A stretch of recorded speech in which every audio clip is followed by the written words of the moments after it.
রাষ্ট্রীয় হিসাববাদ। কারণ যিনি রাষ্ট্রের ভিতরে স্বরাষ্ট্রমন্ত্রী হবে তিনার শুধু মুসলমানদের যে মন্ত্রী তা না, যদি একজন মুসলমানও যদি কি হয় ধর্মমন্ত্রী হয়, মুসলমানের ভিতরেও যদি ধর্মমন্ত্রী হয় সেই ব্যক্তি হিন্দুর ধর্মমন্ত্রী, সে ব্যক্তি খ্রিস্টানের ধর্মমন্ত্রী, সে ব্যক্তি বৌদ্ধের ধর্মমন্ত্রী, সে ব্যক্তি মুসলমানের ধর্মমন্ত্রী। ঠিক কিনা মুসলমান? তিনি যে কথাগুলো বলুক সেটা আমাদের কোনো আপত্তি নাই, কিন্তু আপত্তির জায়গা একটাই, সেটা হলো মুসলমান কেন হিন্দুর প্রতিমাকে পাহারা দিবে? এই পৃথিবীর ভিতরে যুগে যুগে আল্লাহ রাব্বুল আলামিন তিনার অনেক বান্দা বান্দীদেরকে পাঠিয়েছেন। তার মধ্য থেকে হযরতে লুকমান হাকিম, তিনি এতটাই ইলমের অধিকারী ছিলেন, আল্লাহ তাআলা এত পরিমাণের হাকিম, এত পরিমাণের জ্ঞান দান করেছিল, যার জন্য আল্লাহ রাব্বুল আলামিন তিনার বিষয়টা পবিত্র কোরআনুল কারীমে একটা সূরার মাধ্যমে উল্লেখ করেছেন। সুবহানাল্লাহ বলবেন না?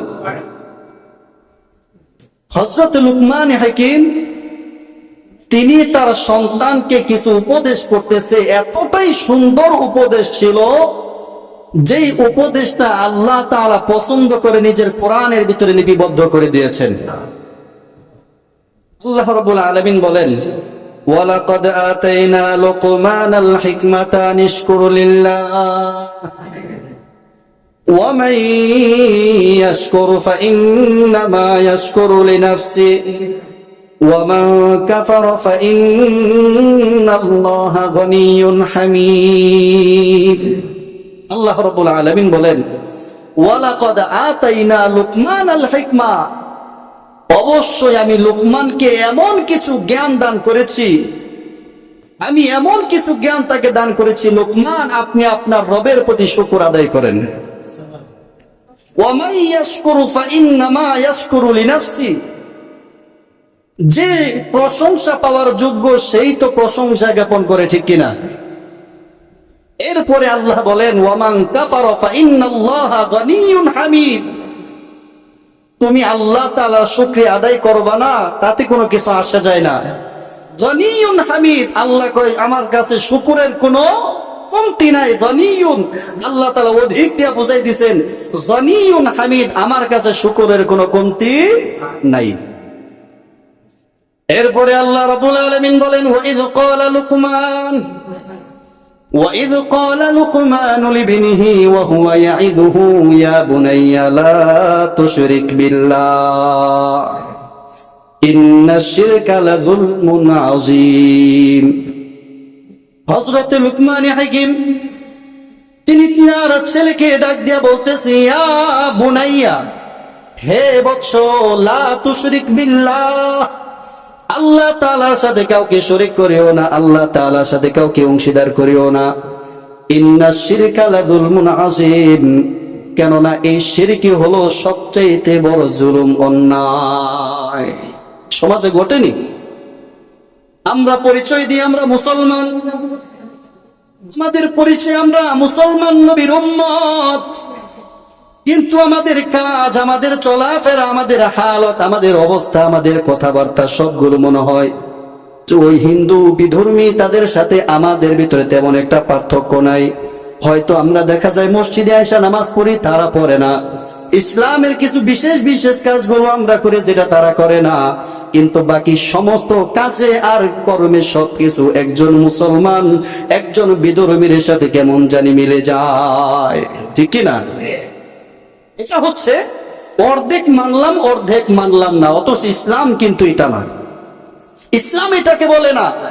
ইসলাম হলো তুমি পরিপূর্ণভাবে ইসলাম মানো, পরিপূর্ণভাবে ইসলামে দাখিল হও। আল্লাহ রাব্বুল আলামিন পবিত্র কোরআনুল কারীমের 2 নম্বর পারার 11 নম্বর পৃষ্ঠার 7 নম্বর আয়াতে আল্লাহ রাব্বুল আলামিন ডাক দিয়া বলেন, ইয়া আইয়ুহাল্লাযীনা আমানু দুখুলু ফিস সিলমি কাফা ওয়ালা তাত্তাবিউ খুতুওয়াতিশ শাইতান ইন্নাহু লাকুম আদুউম মুবিন। আল্লাহ রাব্বুল আলামিন তার ঈমানদার বান্দা বান্দীদেরকে ডাক দিয়া বলেন, উদখুলু ফিস সিলমি কাফা। আল্লাহ তাআলা বলে পরিপূর্ণভাবে ইসলামে দাখিল হও। লা তাত্তাবিউ খুতুওয়াতিশ শাইতান, তোমরা ক্রোধাক্ষ শয়তানকে অনুসরণ করিও না। আল্লাহ তাআলা এরপরে সুন্দর করে বোঝাই দেয় কারণ তোমাদেরকে কেন মানা করলাম। ইন্নাহু লাকুম আদুব্বুম মুবিন। মুবিন শব্দের অর্থ হচ্ছে প্রকাশ্য, আদুব্বুম শব্দের অর্থ হচ্ছে শত্রু। রব্বুল আলামিন তিনি খুব কঠোরতার সাথে বলেন ইন্নাহু লাকুম, নিশ্চয় শয়তান তোমাদের জন্য প্রকাশ্য শত্রু। কে বলে? বলতেছে যে শয়তান তোমাদের প্রকাশ্য শত্রু, অথচ আমাদেরকে জানানোর পরেও আমরা এই শয়তানের কার্যকলাপ গুলো আমরা আমাদের বন্ধু বানাই নিছি, ঠিক কিনা? সম্মানিত হাজিরিন, আফসোসের বিষয় আমরা মুসলমানের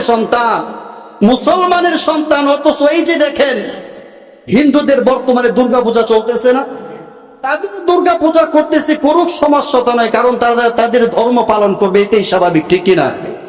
তারা তাদের ধর্ম পালন করবে, আমার আপত্তি নাই, কিন্তু সেই তাদের ধর্মের ভিতরে মুসলমানের সন্তান কেন উদযাপনের ভিতরে যায়?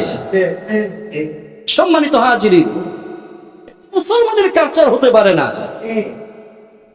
তারা তাদের ধর্ম পালন করবে, কোনো আপত্তি নাই। সম্মানিত হাজিরিন, তার চাইতেও বেশি আফসোস লাগে কি জানেন? তার চাইতে বড় আফসোস লাগে আজকে মুসলমানের সন্তান হিন্দুদের দুর্গা মাকে পাহারা দেয়। আউযুবিল্লাহ নাউযুবিল্লাহ একটা কম। মুসলমানের সন্তান হিন্দুর দুর্গা মাকে পাহারা দেয়। আজ পর্যন্ত কেউ দেখাইতে পারবেন মুসলমানদের কোন ধর্মীয় কোন অনুষ্ঠানের ভিতরে হিন্দু, খ্রিস্টান, বৌদ্ধ, ইহুদি, নাসারা, কাফের, মুনাফিক, মুশরিক একজন ব্যক্তিও মুসলমানদের নিরাপত্তার জন্য নিয়োগ ছিল? বরংস এই ভারতের ভিতরে যেই জায়গায় মুসলমানরা হিন্দুর প্রতিমাকে পাহারা দেয়, সেই জায়গায় ভারতে মুসলমানদের মসজিদে ঢুকে আমার আপনার মতো একজন যুবক ভাইদেরকে, একজন নয় দুইজনকে শহীদ করে দিয়েছে। অথচ আমরা এটাকে খুব সমন্বয় মনে করি। অনেকে মনে করে যে এটা উগ্রবাদীদের কথা। না, উগ্রবাদী নয়, তোমরা তোমাদের ধর্ম পালন করো, আমাদের তো কিচ্ছু আসে যায় না। পয়গম্বর আলাইহিস সালাতু ওয়াস সালাম তিনি দ্বীনের দাওয়াত দিয়েছেন, আমরাও দিব। কপালে হেদায়েত থাকলে হেদায়েত হবে, না হইলে নাই, ঠিক কিনা মুসলমান? কিন্তু আমাদের সমাজে একটা কথা আছে কি, যে আগে কি সুন্দর দিন কাটাইতাম, হিন্দু মুসলমান কি, এরকম ভাবে একটা গান আছে কিনা? সম্মানিত হাজিরিন, আমার কথাটা হচ্ছে আগে সুন্দর দিন কাটাইতাম, এখনো কাটানো যাবে, কিন্তু তুমি তোমারটা নিয়ে থাকো, আমি আমারটা নিয়ে থাকি। সম্মানিত হাজিরিন, যদি এমনটা হয় দেখবেন কখনোই কোন রকমের দাঙ্গা হাঙ্গা হবে না, ঠিক কিনা মুসলমান? সম্মানিত হাজিরিন, রাষ্ট্রীয় হিসাব বাদ, কারণ যিনি রাষ্ট্রের ভিতরে স্বরাষ্ট্রমন্ত্রী হবে তিনার শুধু মুসলমানদের যে মন্ত্রী তা না, যদি একজন মুসলমানও যদি কি হয়, ধর্মমন্ত্রী হয়, মুসলমানের ভিতরেও যদি ধর্মমন্ত্রী হয়, সেই ব্যক্তি হিন্দুর ধর্মমন্ত্রী, সে ব্যক্তি খ্রিস্টানের ধর্মমন্ত্রী, সে ব্যক্তি বৌদ্ধের ধর্মমন্ত্রী, সে ব্যক্তি মুসলমানের ধর্মমন্ত্রী, ঠিক কিনা মুসলমান? তিনি যে কথাগুলো বলুক সেটা আমাদের কোনো আপত্তি নাই, কিন্তু আপত্তির জায়গা একটাই, সেটা হলো মুসলমান কেন হিন্দুর প্রতিমাকে পাহারা দিবে? শুধু এতটুকুই না, আরো কি হয়েছে জানেন? হিন্দুদের দুর্গা মুসলমানরা কয় আপনাদের প্রতি সুস্বাগত। স্পষ্ট ফতোয়া জেনে নেন, খারাপ করবে না, খারাপকে সাপোর্ট করবে, ওই ব্যক্তিও খারাপের শামিল হয়ে যাবে। খারাপ পছন্দ করি না, আমি খারাপের ভিতরে নাই, কিন্তু খারাপকে উৎসাহ দিচ্ছি, হ্যাঁ খুব ভালো করো, তোমাদের জন্য শুভকামনা রইল। এটা কি করার শামিল হইল কিনা? করলাম না, কিন্তু উৎসাহ দিলাম না। সম্মানিত হাজিরিন, ঠিক এমন অবস্থা হচ্ছে, কিন্তু এটা তো হওয়ারই কথা। আমার পয়গম্বর বলেছিল এমন একটা জামানা আসবে, যে জামানার ভিতরে মুসলমান আমার উম্মতেরাই তারা বিধর্মীদের সাথে তাদের কাজের ভিতরে লিপ্ত হয়ে যাবে।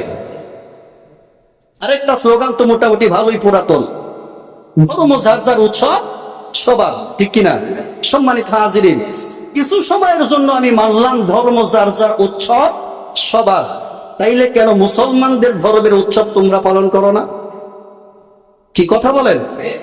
এই যে রমজানের ঈদ যায়, রমজানের ঈদের আনন্দ হচ্ছে ঈদগাহ নামাজ পড়া, পর্যন্ত কোন বিধর্মী ঈদগাহে নামাজ পড়তে আসে নাই।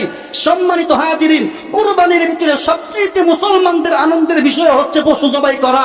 আজ পর্যন্ত কোন বিধর্মী শরীক হয় নাই, বরঞ্চ তারা এই পশু জবাইয়ের জন্য প্রতিবাদ পর্যন্ত জানায়। অথচ তোমাদের ধর্মের কাজের ভিতরে বলো যে ধর্ম যার যার, উৎসব সবার, যদি উৎসব সবার হয় মুসলমান ধর্মের ভিতরে তুমি কেন আসবা না? সম্মানিত হাজিরিন, এটাই আল্লাহ রাব্বুল আলামিন বলেন, ওয়াইদ ক্বালা লুকমানু লিবনিহি ওয়া হুয়া ইয়াইদুহু ইয়া বুনাইয়া লা তুশরিক বিল্লাহ ইন্নাশ শিরকা লাযুলমুন আযীম। শিরক এমন একটা গুনাহ তোমরা জানোনি। আল্লাহ রাব্বুল আলামিন বলে, আমি আল্লাহ তাআলা চাইলে তো সমস্ত গুনাহকে মাফ করে দিতে পারি।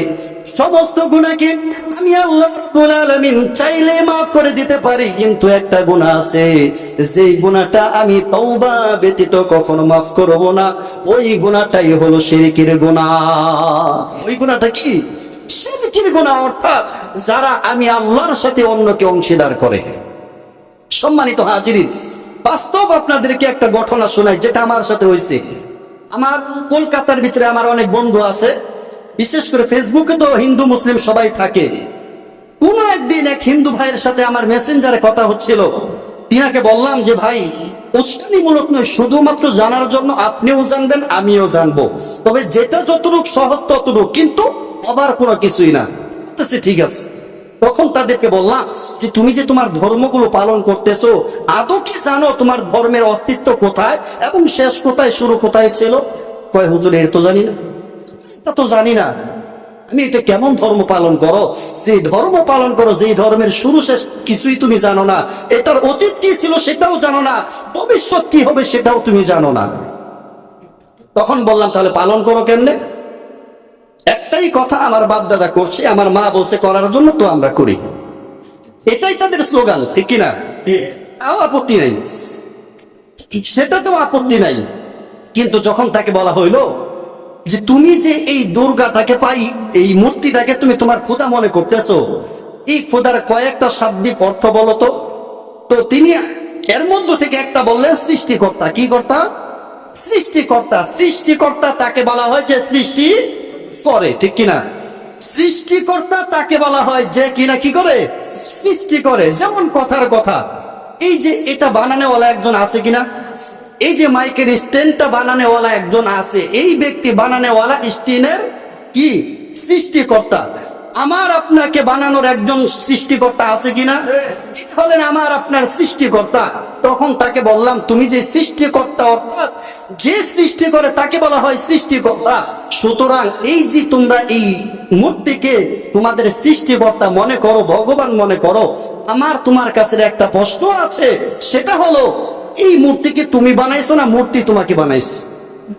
যখন এই কথা বললাম তখন বলতেছে কথা তো ঠিক, পেশটা তো এই জায়গার ভিতরেই। যদি আমি তার বানাই তাহলে তো আমি তার সৃষ্টিকর্তা, সে তো আমার সৃষ্টিকর্তা হতে পারে না। সম্মানিত হাজিরিন, যতই বুঝেন যেই লাও সেই কত। কথাগুলো বুঝতে পারছেন সম্মানিত হাজিরিন? তবে আলহামদুলিল্লাহ, শুকরিয়ার বিষয়, এমন একটা ধর্ম আল্লাহ আমাকে দান করেছেন, যে ধর্মের কিতাবের ভিতরে ধর্মের মালিক তিনি নিজেই স্বীকারোক্তি দিয়েছেন, এই ধর্মই সত্য ধর্ম, এই ধর্মই হচ্ছে মনোনীত ধর্ম। বলেন সুবহানাল্লাহ। সম্মানিত হাজিরিন, যেটা বলতে চাচ্ছিলাম, মুসলমান পরিপূর্ণভাবে আল্লাহ তাআলার দ্বীন ইসলামের ভিতরে ঢুকতে হবে। কিছু ইসলাম মানলাম, কিছু মানলাম না, যদি এমন ভাবে হয় সম্মানিত হাজিরিন, তাহলে ওই ব্যক্তি কখনো পরিপূর্ণ মুসলমান হতে পারে? ওই ব্যক্তি পরিপূর্ণ মুসলমান হতে পারে না। পরিপূর্ণ মুসলমান হওয়ার জন্য শর্ত হলো তোমাকে অবশ্যই পরিপূর্ণভাবে ইসলামের কাজগুলো করতে হবে।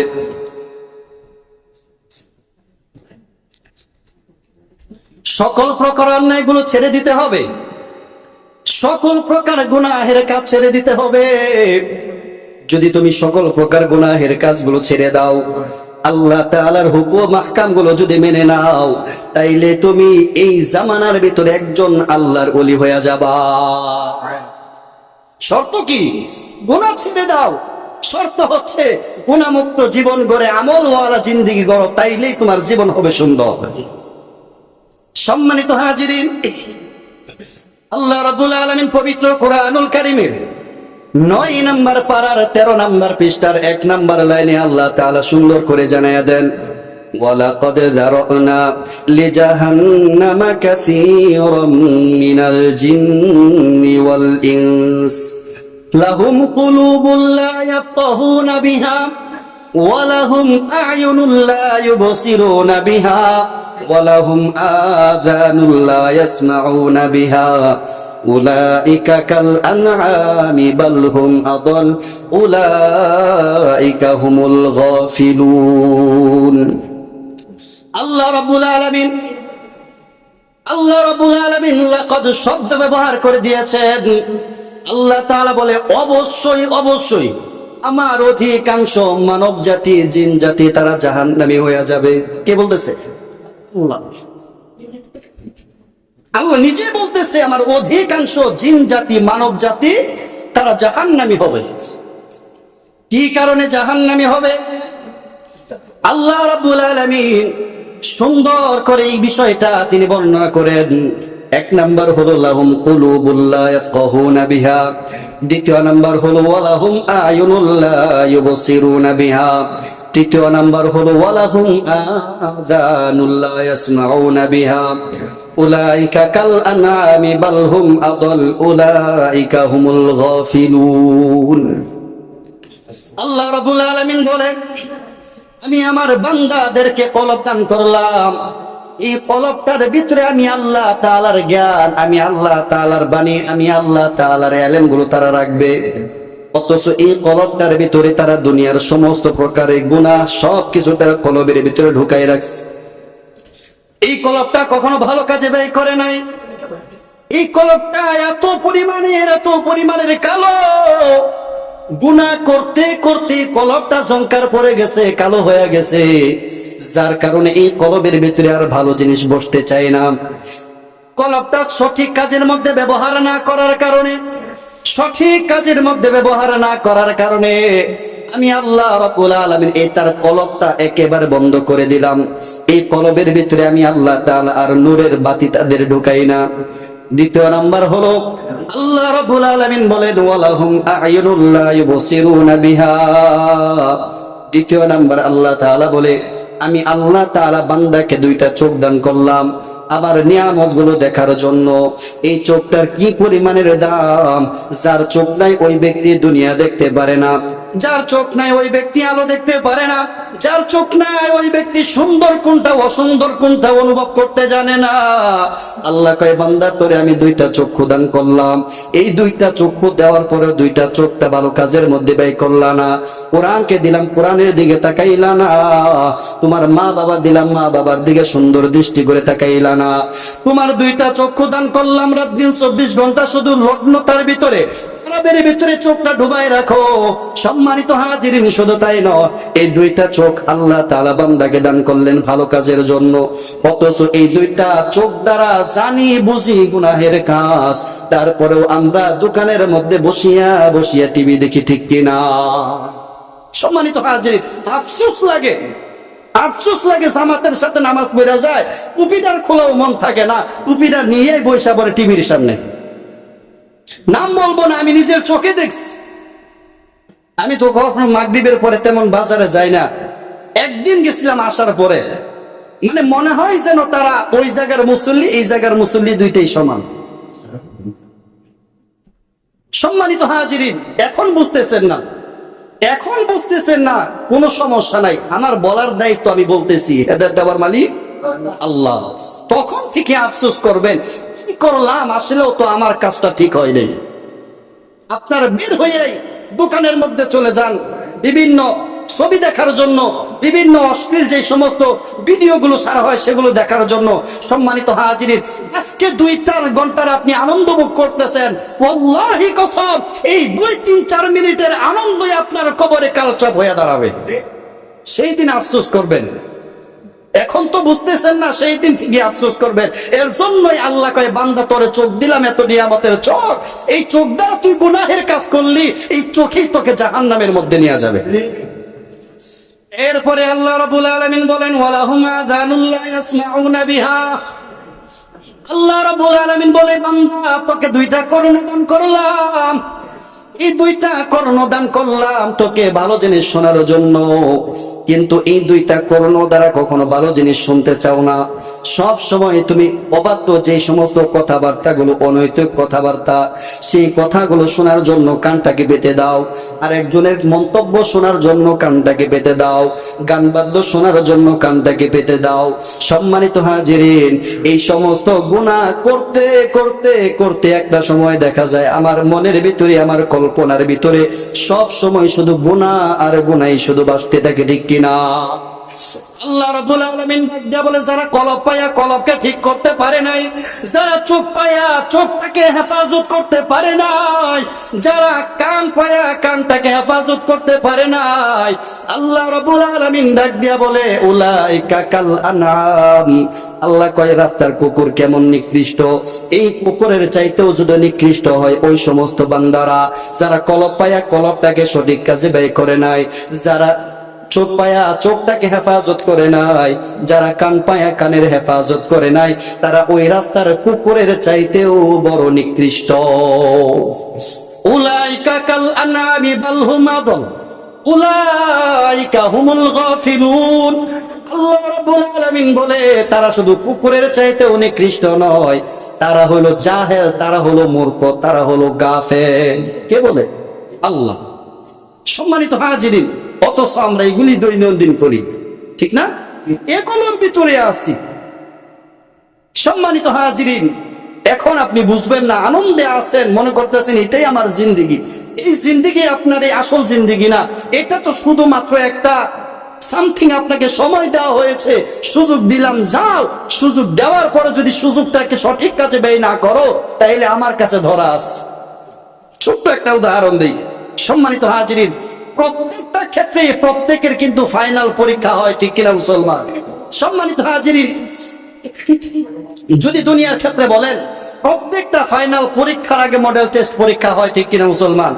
মডেল টেস্ট পরীক্ষায় যদি আপনি টিকতে পারেন, তাইলে আপনি ফাইনাল পরীক্ষা জিতা সম্ভব, ঠিক কিনা? সম্মানিত হাজিরিন, যদি ওই মডেল টেস্ট পরীক্ষায় আপনি ফেল মারেন, ফাইনালে যাওয়ারও আশা করা যায় না। যারা বেঈমান, মুরতাদ, কাফের, মুনাফিক, মুশরিক, তারা টেস্ট পরীক্ষায় ফেল, আর বাকি যারা ঈমানও আনছে, আমলও করে, গুনাহও করে, তারা মডেল টেস্ট শেষ কইরা কোন রকম ফাইনালে যায়, কিন্তু ফাইনালের মধ্যে গিয়েও তাদের ধরা, তাদের জন্য ধরা আছে। সম্মানিত হাজিরিন, উদ্দেশ্য কি? আল্লাহ তাআলা দুনিয়াতে পাঠাইছেন আল্লাহর গোলামি করার জন্য, গুনাহ মুক্ত জীবন গড়ার জন্য। এটার জন্যই পাঠাইছেন যে বান্দা গুনাহটাকে ছাইরা আমার মতো করে চলো, আমার সঠিক পথে চলো, তাইলে তোমার জিন্দেগি হবে জান্নাত। ওয়া আলাল্লাহি কসদুস সাবিলি ওয়া মিনহা জাইর ওয়ালাউ শাআ লাহাদাকুম আজমাইন। আল্লাহ রাব্বুল আলামিন বলে, বান্দা এই দুনিয়াতে অনেক রকমের পথ দেখবা, অনেক পথ আছে, এই সবগুলো পথ কিন্তু আমার জান্নাতের পথ হতে পারে না। একটা মাত্র পথ হবে আমি আল্লাহর জান্নাতের পথ, আর বাকি যত পথ থাকবে সমস্ত পথ হলো গুমরাহের পথ, সমস্ত পথ হলো জাহান্নামের পথ, সমস্ত পথ হলো অন্ধকারের পথ। এরপরে আল্লাহ তাআলা সুন্দর করে জানায়া দেয়, ওয়ালা উশা আলা হাদাকুম আজমাইন। আল্লাহ তাআলা বলে, বান্দা আমি তো চাইলেই তোমাদেরকে হেদায়েত দিতে পারতাম, যদি হেদায়েত দিয়েই দিতাম তাইলে আর দুনিয়া বানাইছি কেন? ঠিক না? হেদায়েত যদি দিয়েই দিতাম তাইলে দুনিয়া বানাইছি কেন? দুনিয়াটা বানাইছি এর জন্য তোমাদেরকে পাঠাবো। এই দুনিয়ার ভিতরে ভালো মন্দ বুঝার ক্ষমতা আমি আল্লাহ তোমাকে দান করব। ভালো মন্দ বুঝবা, কোনটা ভালো কোনটা মন্দ বুঝে সঠিক দিনের পথের মধ্যে যারা চলবা, তাদের জন্যই তো থাকবে জান্নাত। এর জন্য আমি আপনাদেরকে বলতে চাই, আজকে থেকেই তওবা করে নেন, আর গুনাহ করব না।